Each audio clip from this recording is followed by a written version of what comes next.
lọ́jọ́bọ̀ tí í ṣe ọjọ́ tọ́ọ̀sì ọ̀sẹ̀ tí a wà nínú ẹ̀ yìí, èyí tí í ṣe ọjọ́ 27 oṣù kẹta ọdún yìí, èyàn the 27th of March 2025, ìní ariwo ìbànújẹ́ ariwo ẹkún ló máa sọ nínú ilé gómìnà tẹ́lẹ̀ ní ìpínlẹ̀ Ọ̀yọ́, èyàn olóògbé Isiaq Abiola Ajimobi, nígbàtí arẹwà ọmọbìnrin ẹ̀ tó jẹ́ àkọ́bí ọmọ ẹ̀ èyàn Bisola Ajimobi Kọ́ládàísí tó kú lójijì sí orílẹ̀-èdè United Kingdom, tó sì jẹ́ wípé gbogbo inú ilé Ajimobi ló kan gógó fún ìbànújẹ́ báyìí tí ìyàwó Ajimobi tó jẹ́ ìyá ọmọ náà èyàn arábìnrin Florence Ajimobi tó sì ń sun ẹkún kíkorò gidigidi. Ọjọ́ tọ́ọ̀sì ọ̀sẹ̀ tá a wà nínú èyí ni ìròyìn náà jáde.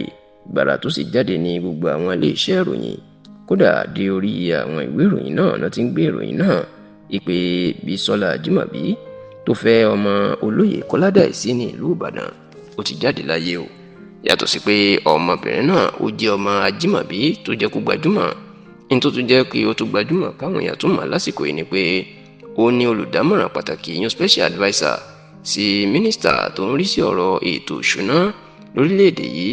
èèyàn minister of budget and planning Alhaji Atiku Bagudu, tó sì jẹ́ pé bí ó ṣe kú ìní ariwo ìbànújẹ́ ti sọ.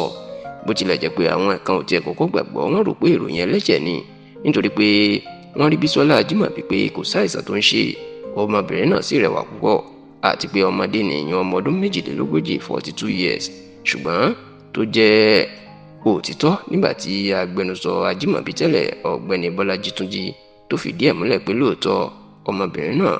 ó ti ta àti rò pa ìyún pé ó ti kú sórílẹ̀-èdè United Kingdom. ṣáwọn ǹjẹ́ irú òkú wo ló pa Bisola ọmọ Ajimobi? Tẹlifíṣàn Yorùbá tó ṣèwádìí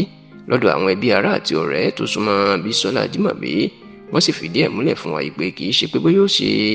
oníjàmbá tàbí nǹkan kọlù wọn ní láti bí ọ̀sẹ̀ díẹ̀ sẹ́yìn ìní ara Bisola Ajimobi ò ti yá, wọ́n sì ní ìtọ́jú náà ló lọ gbà lórílẹ̀‐èdè United Kingdom. Ṣùgbọ́n tó jẹ́ pé ìtọ́jú kò mà ṣiṣẹ́, bẹ́ẹ̀ ló jẹ́ pé ọlọ́jọ́ kì í gba ìtọ́jú tàbí ìwòsàn lásìkò tó bá fẹ́ mú èèyàn lọ. Eléyìí la gbọ́ pé ó pa Bisola Ajimobi, ìyún àìsàn tó ti ń bá a fínra láti bí ọ̀sẹ̀ mélòó kan. Ṣùgbọ́n di àsìkò tá a ṣàkójọpọ̀ ròyìn yìí, àti ìlè fìdí pàtó irú àìsàn náà yún orúkọ àìsàn tó ń ṣe, a kò tí ì lè fìdí ẹ̀ múlẹ̀. ṣá o, káàkiri Nàìjíríà làwọn olóṣèlú náà ti ń fi ọ̀rọ̀ síta láti bá ẹbí Ajimobi, pàápàá ìyá ọmọ náà tó tún jẹ́ ìyàwó Ajimobi,